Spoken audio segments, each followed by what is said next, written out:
right. I was just saying, can I have a little sidebar meeting here? I'm with Candi Lee. How you doing, Candi? Hey, doing good. How you doing? Wonderful, wonderful. So, yeah, you're just kind of talking about DBAs, and yeah, I know every state is going to be a little different. And in fact, this morning I went on to the site for Florida and noticed that Florida had kind of changed things around too from the way it was before when I did it. Yeah, gosh, it's probably, I don't know, a number of years ago since I first did it. So, Yeah. The new thing on the states is they won't let you, like Idaho, Washington, and Utah will not let you use a name at all if it looks like a name, or if they have any name in any system that looks like a name. I wonder what Bob Evans' restaurant does. Bob Evans? or the Howard Johnson hotels, or Wait, you can't. Wait, you can if you say LLC or anything at the end of it.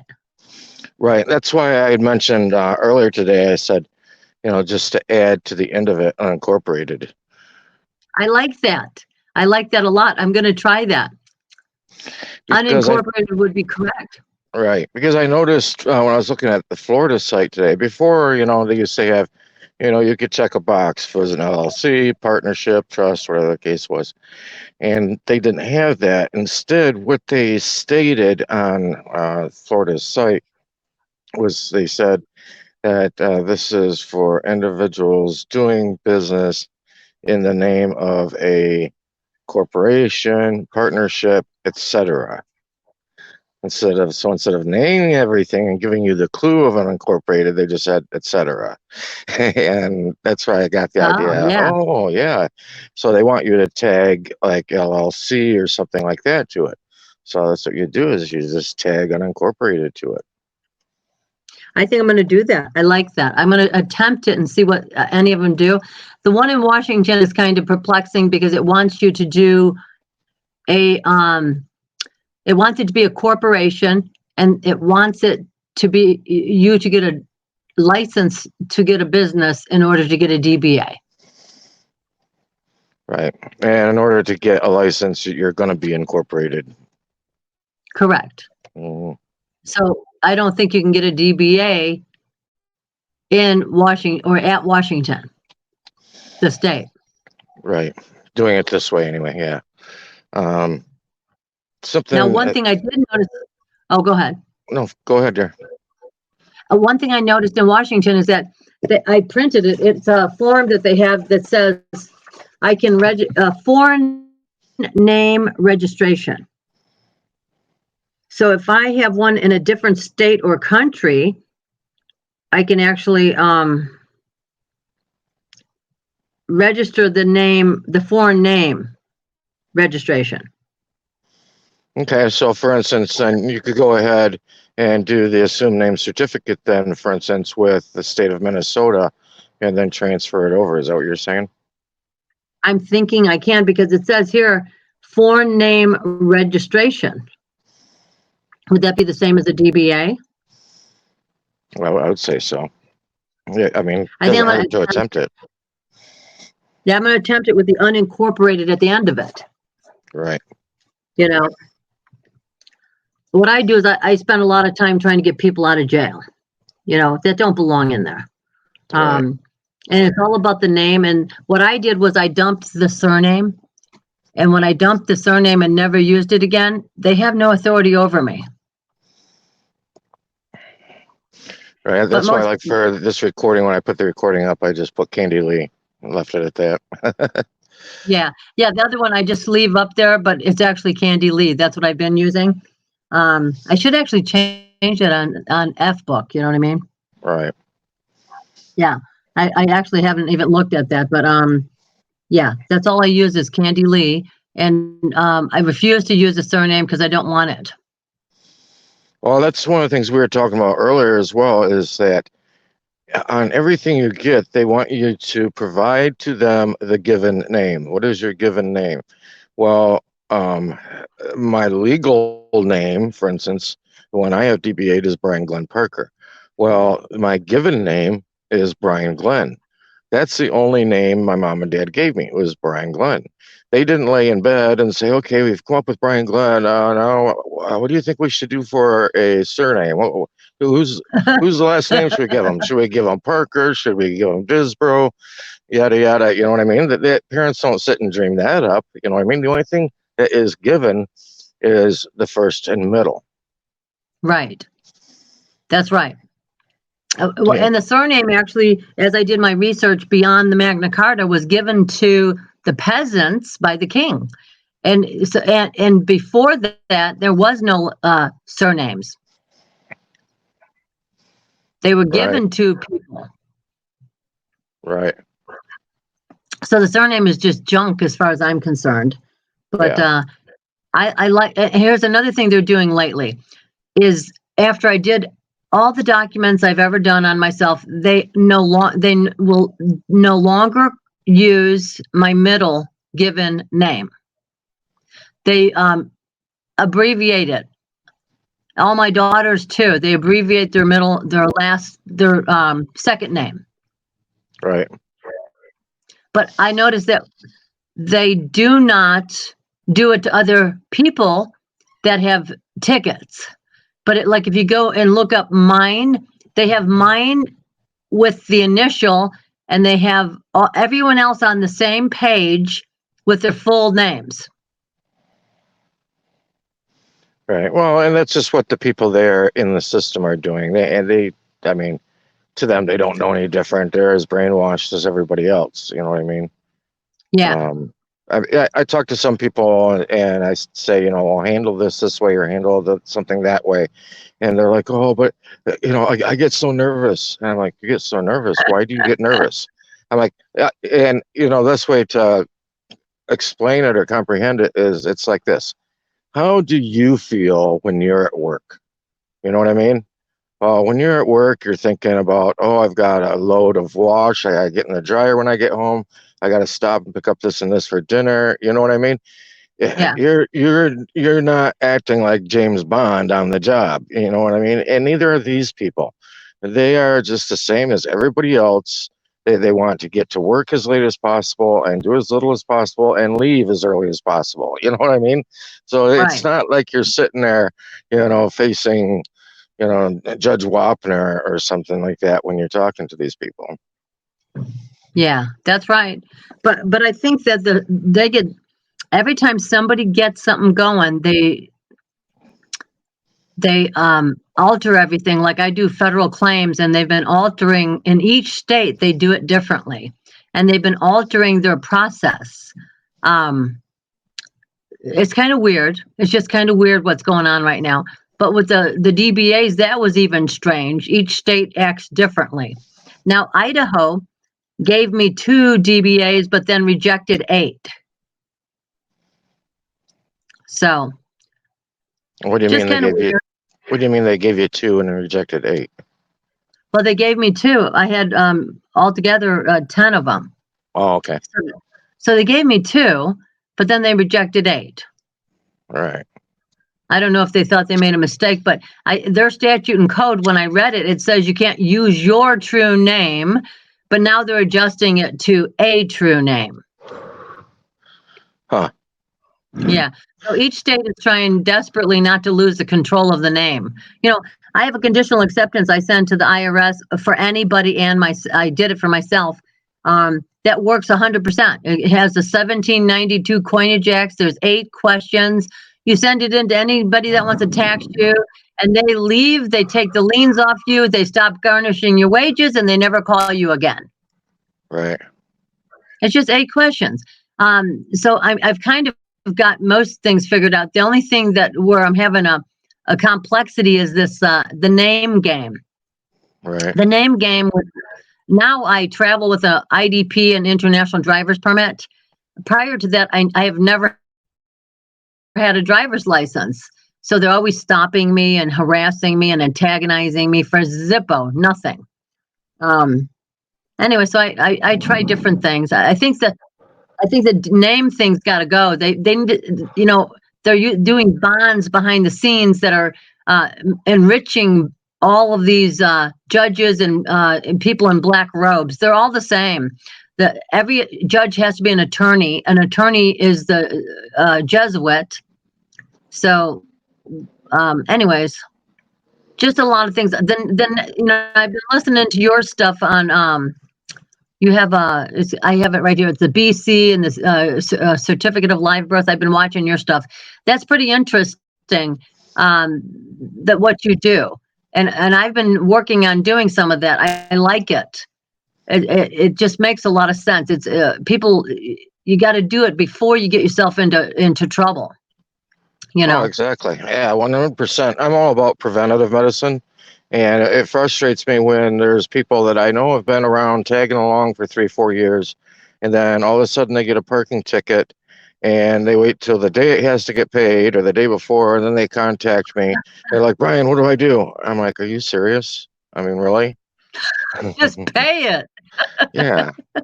And then, other people too will chime in with them. Oh, you got to do this. You got to do it. And I'm like, man, you've got them jumping through all these freaking hoops over a $65 parking ticket.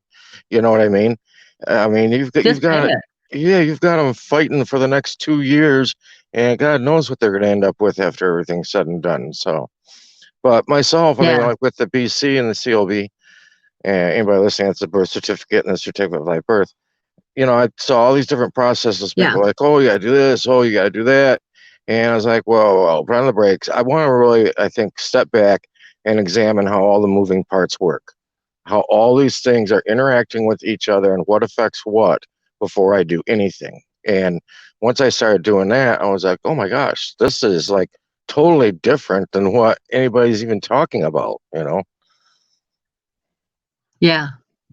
I really like the resigning as the agent. I never thought of that. It was ingenious to think of that thing because once you resign, you have the right to resign as anybody's agent. Absolutely. Absolutely. Oh, yeah. And that's one of the things too. I mean, it's really so obvious when you step back and look at it. I mean, you've got people opening businesses, creating DBAs to run those businesses, which means they're creating another legal person, basically, right? I mean, all this stuff is going on all around us. Everybody you run into is acting in a representative capacity, right down to the cashier at Wendy's. You know what I mean? She's acting as a representative of the company, standing at the cash register. Right. And the same thing in court. You got the judge. He's in a representative capacity. So is the clerk. So is the defense attorney. So is the prosecuting attorney. Everybody is in a representative capacity. So what in the world would make us think that we're not also seen as being in a representative capacity as well?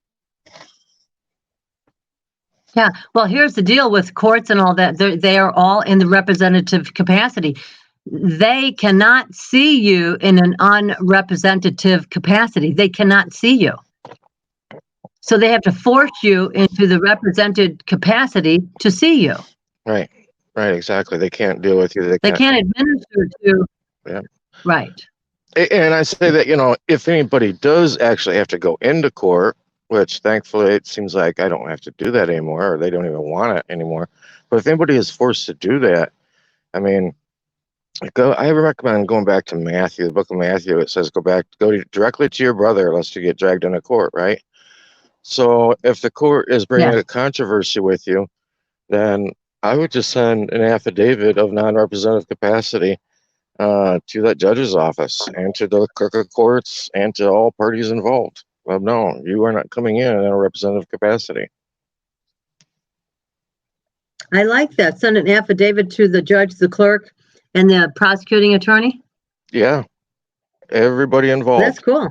I mean, you have to do it with everybody involved. It's just like, think of like a referee, like on a football field. All right. If he's going to make a call and make a decision, he doesn't run over to one of the other captains of a team or the coach of another team and whisper it in his ear. No, he turns on his mic and announces it for everybody. Everybody knows exactly what's going on. Everybody's operating on a level playing field. You know what I mean? And it's the same thing with court. Anything you do in court, everybody has to be notified. So you're going to want to make like 5 copies of whatever you do, send them all out to each other, and then also keep an original copy for your own affairs. Oh, keep the original. Cool. Hmm. That's cool. Yeah. Yeah. Myself, I I like wouldn't this. Well, give. see, As I said, myself, I wouldn't give an original copy of anything to anybody. oh, really? No. Because you think they can alter it even with stamps on it? Oh yeah, they can do whatever they want. You know, if you go in, for instance, I've done some research. I don't know if you looked at it or not, into like debt collections, and if you go and look at different debt collectors and people that do debt reconciliation and people that offer to clean up your debt or whatever, and I went to as many of those sites as I could find just to read what free information they were putting out there. And one of the Uh-huh. things that all of them said over and over again is if you write to any of these companies that claim that you owe money, anyone, whoever you write to, you never, ever, ever give them a wet ink signature on anything. Oh, so what do you do if you have to give it to court? Court needs originals, right? If they want to see the original, I'll tell you what, it's like, for instance, on the copies of the authenticated certificate of live birth that I use, I'll send Yeah. out good color copies of them, but I will also put in the margin, I'll write that this is a copy, and I'll also write on there that original available for inspection upon request. Oh, gotcha. So you never send an original birth certificate to anybody? Absolutely not. No. No. No. Yeah, like I said, you always just write in the This margin, is cool. original available for inspection upon request. And for inspection means I'm going to stand here and hold it and show it to you. You're not going to take it from my possession or whatever. Look at the back. I'll flip it over. You want me to turn a page? I'll turn a page. You can inspect it, Oh, but that's it. You can't have it. gotcha. Cool. I like that. Yeah, because I have a conditional acceptance I send in for guys that are in prison, and it says in the app the thing to include a birth certificate, but I just don't like doing that. So I've been making copies, Right, you know. right. And just to avoid anybody Yeah. coming back and trying to say, "Oh, you're duplicating documents," or you're, any kind of BS like that. That's why I always write on it copy. Gotcha. Avoids that problem. That way they can't say, "Oh, you're counterfeiting," or even though as Right. preposterous as it would be, how obvious of a copy it is, you never know what kind of crap they're going to come back with. That's right. They get it right. Correct. That's funny. Yeah. Oh yeah.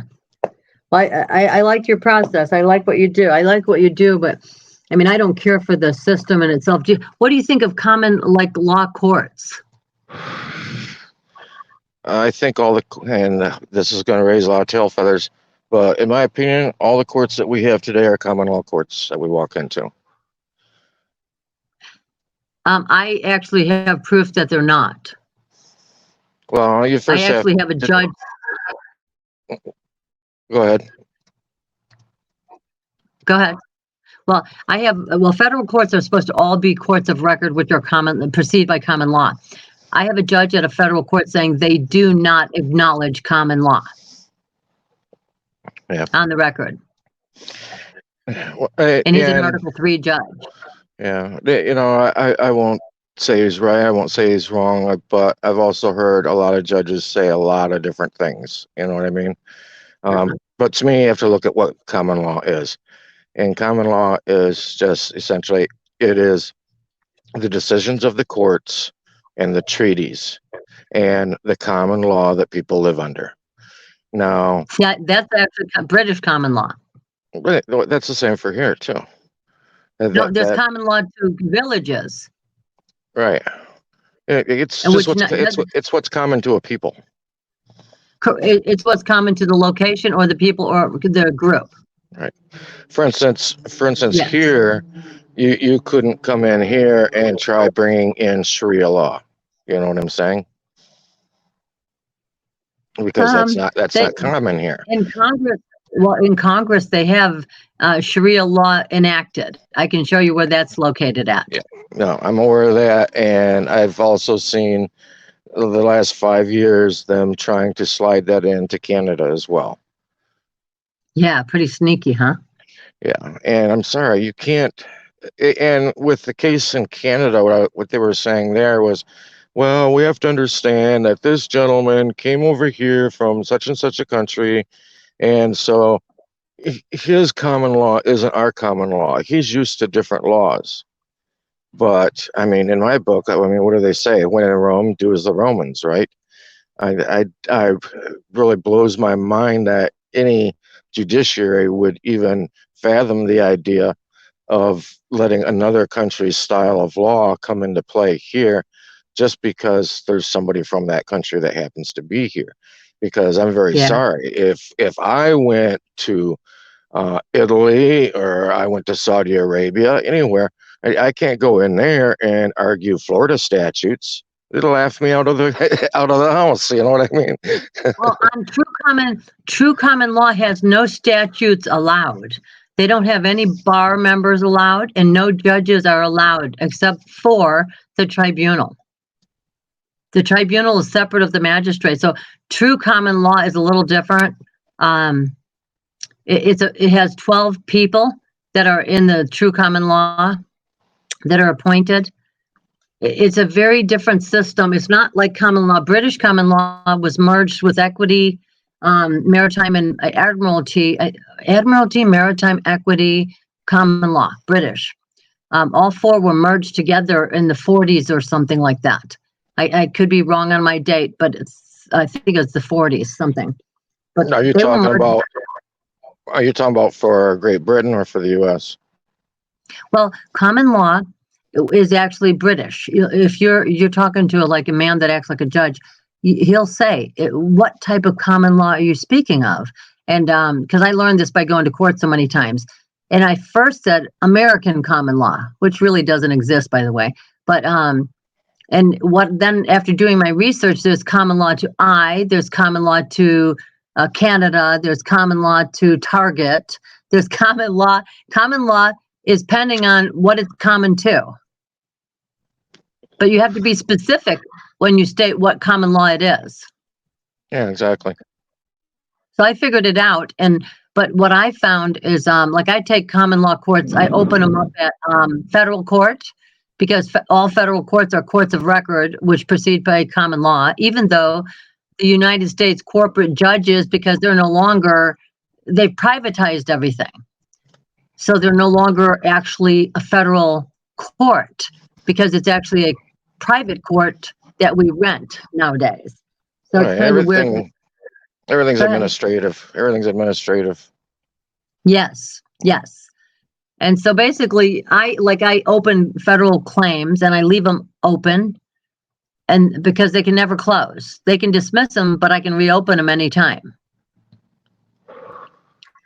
So it's a little weird what I've been doing.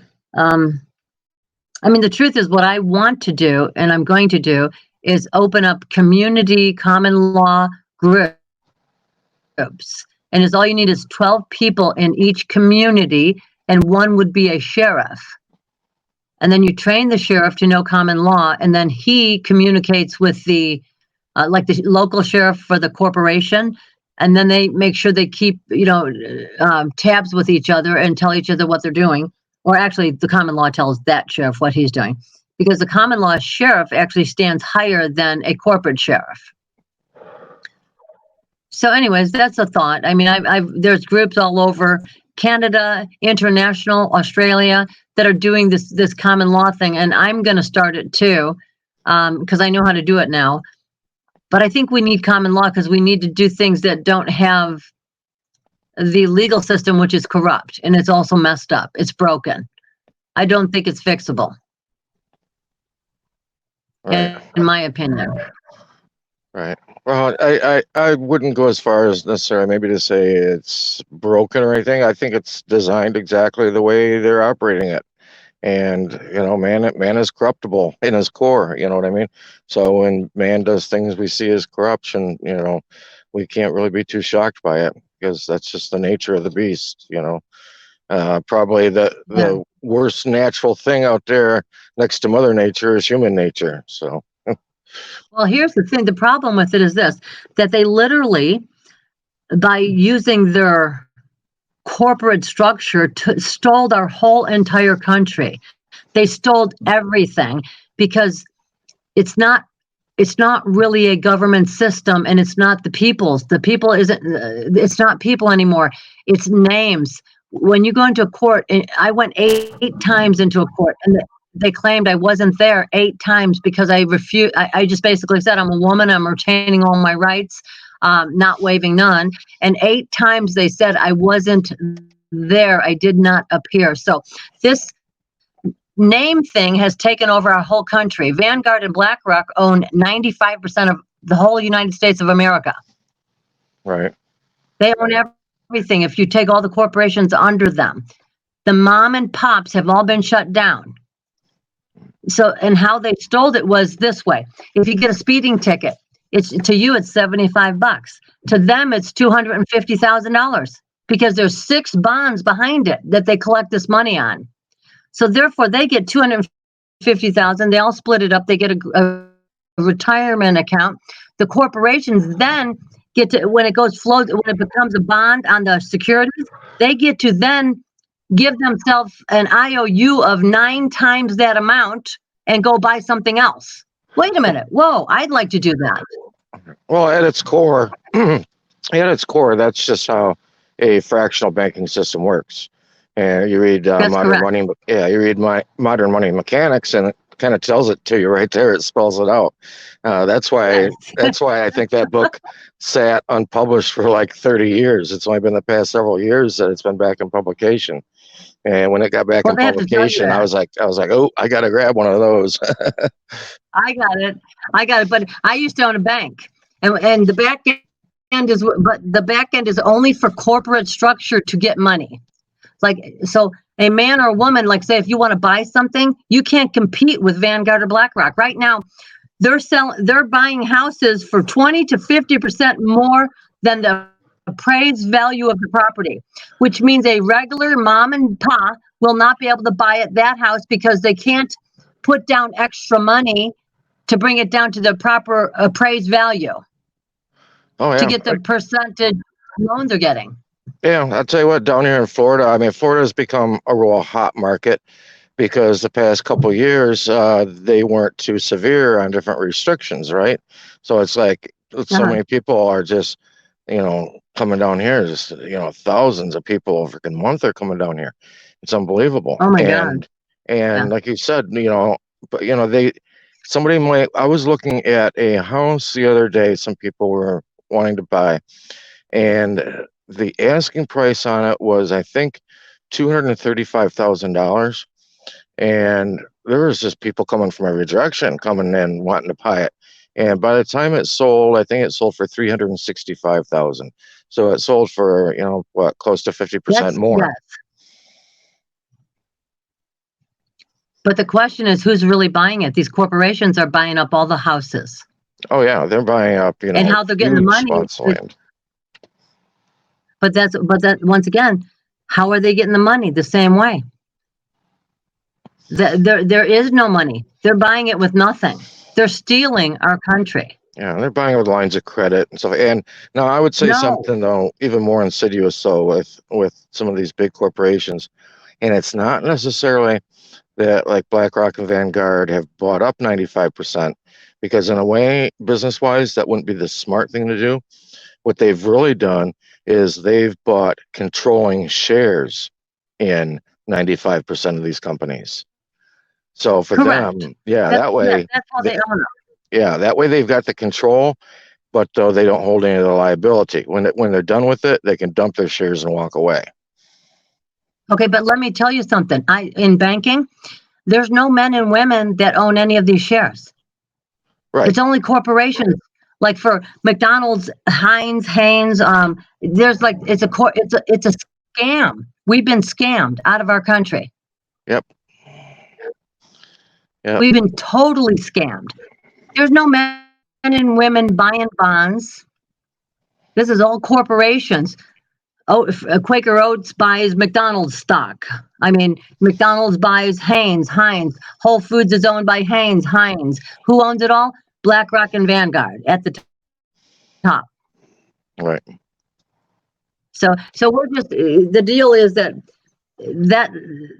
you're never going to fight or win in their system.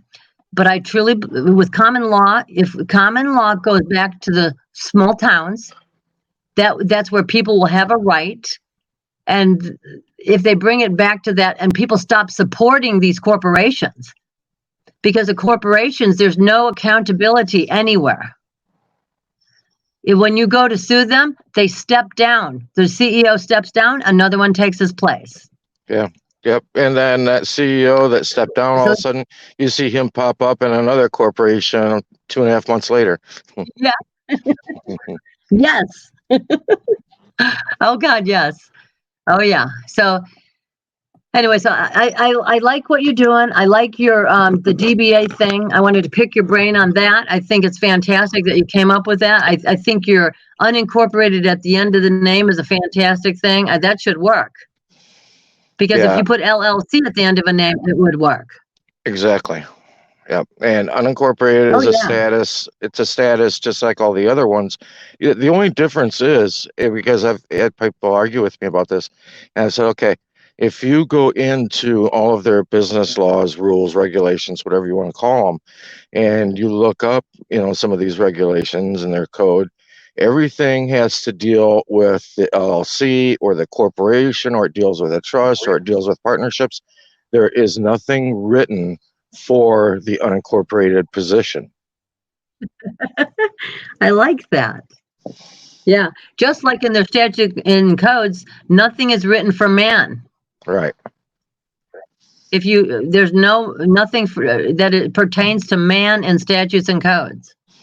Yeah. And, they want us to all jump on the bandwagon and be part of, this corporatocracy that they've got going on. And I think back to after 9/11 and George Bush standing there with the bullhorn, and he's saying, either you're with us or you're against us. No, wait a minute. Oh my God.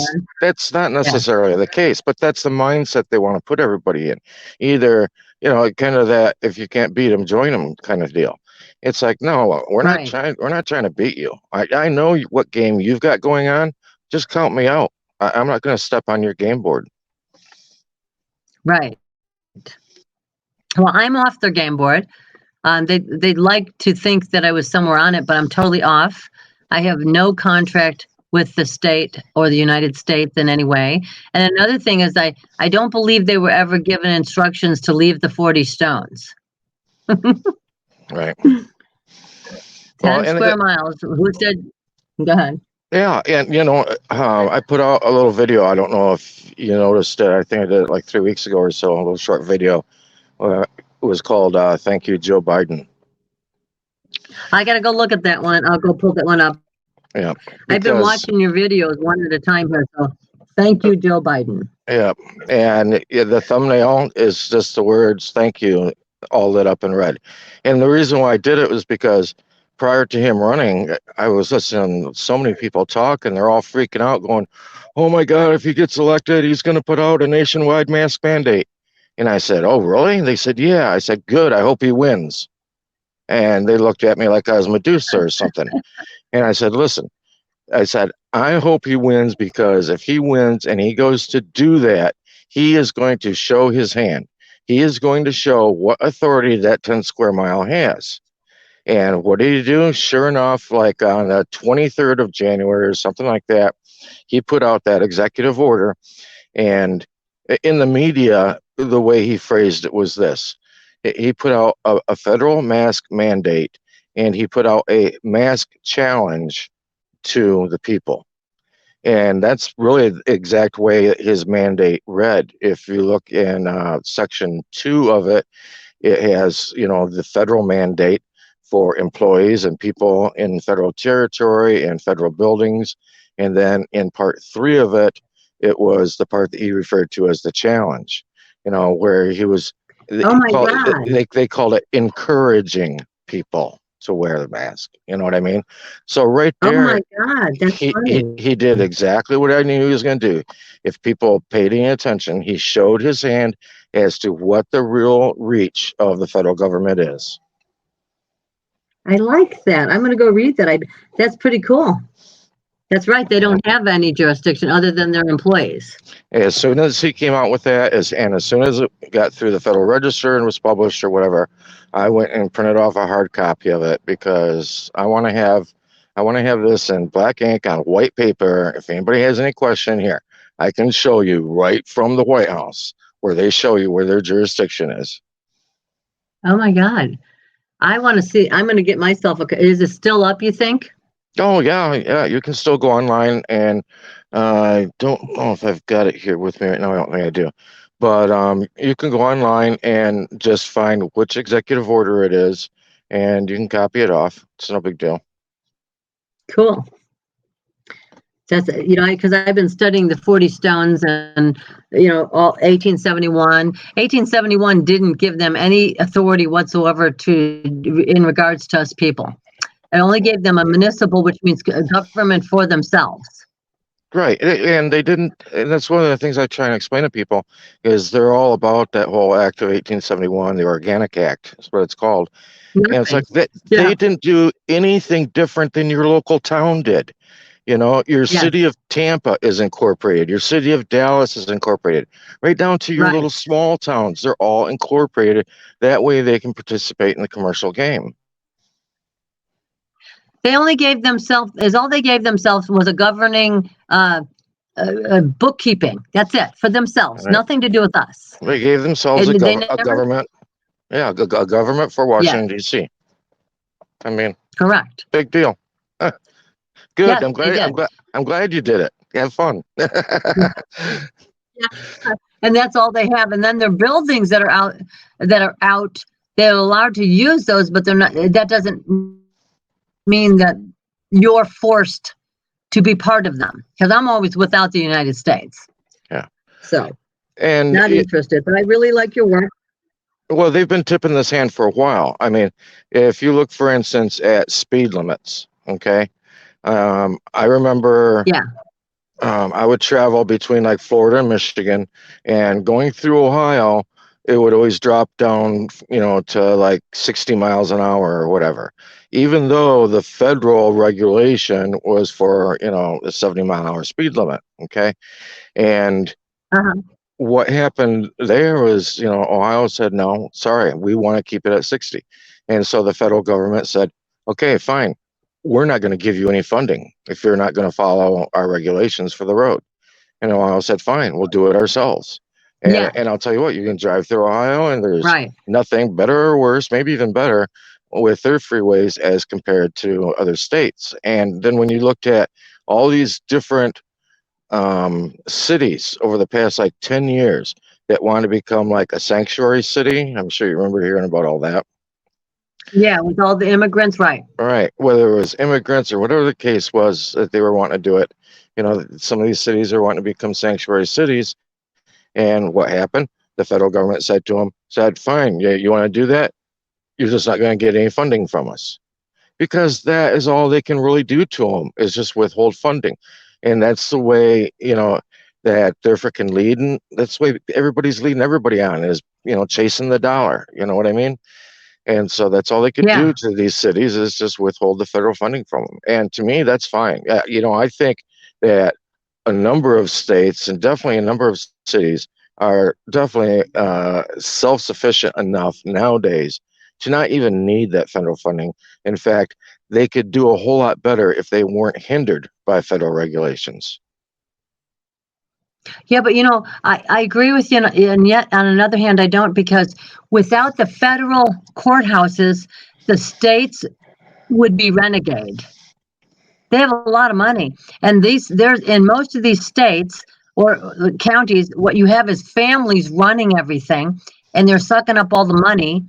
And if you take away their income, they get upset. Like the sheriff is in cahoots with the court's in cahoots with the courthouse, and the judges in cahoots. Everybody's in cahoots in these counties, and there's no accountability.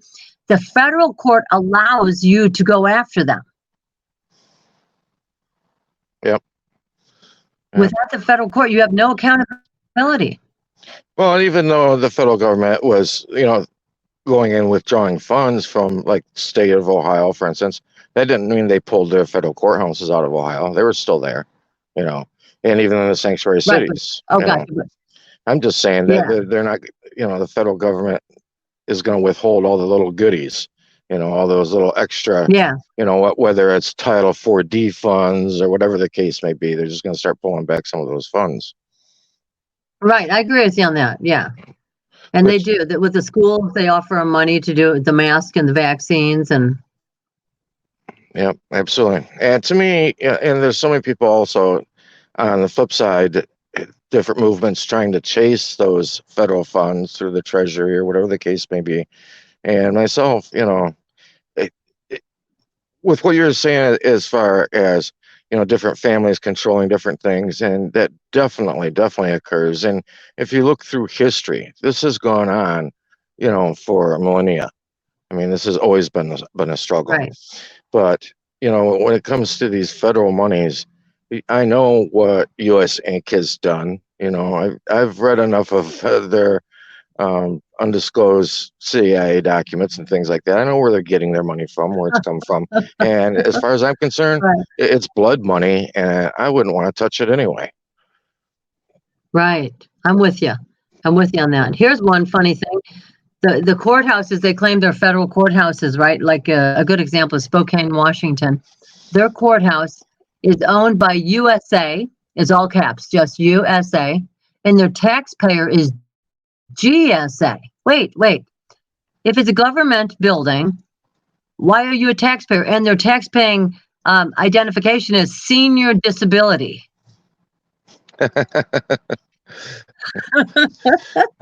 So they're doing their best to disable all the seniors they can. Yeah. Well, and anyway, so that was really. If you look at things going on like in Europe the past 6 months, and if you listen kind of close, read between the lines sometimes or whatever, some of the things that are being reported, the argument that's going on there and that Putin's having and stuff is that what they're really dealing with is a bunch of corporations that have taken over. Yes, and they have, and same with us. Mm-hmm. Oh yeah, everything is corporations, but the truth is we need to get rid of them. There's no way you'll have any freedom as long as there's corporations. But the unincorporated at the end of the name, I think you got something. I think that is probably going to do it. Yeah. Yep. They're just a separate entity. Yes. Yep. So I'm going to try that, but it's 7:00 and I have to take my daughter to volleyball. I apologize. I wish I didn't have to. Yeah, that's fine. But you guys have fun. Yeah, but I'd like to talk to you again. I mean, just because you're so intelligent. Actually, why don't I come on your call? When do you have a call like where people can listen? Every Sunday night at 9:00 Eastern time. So that would be 6 o'clock your time. My time. Right. I think I'm going to do that actually because I've been watching your videos. I rewatched your 2 videos over and over, and so I'm going to keep on doing that and get all your information, and then just probably pick your brain whenever I don't comprehend something. Yeah. Well, this conversation here tonight makes like number 289. So we've been doing this every week for over 4 years. Oh my God, I will take forever a lifetime to get it all down. That's fine.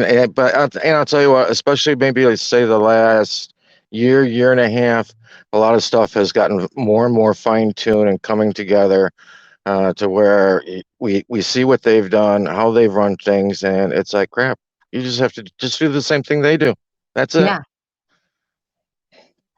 Good. Yes, I agree. Your BCCOLB video is amazing, just amazing.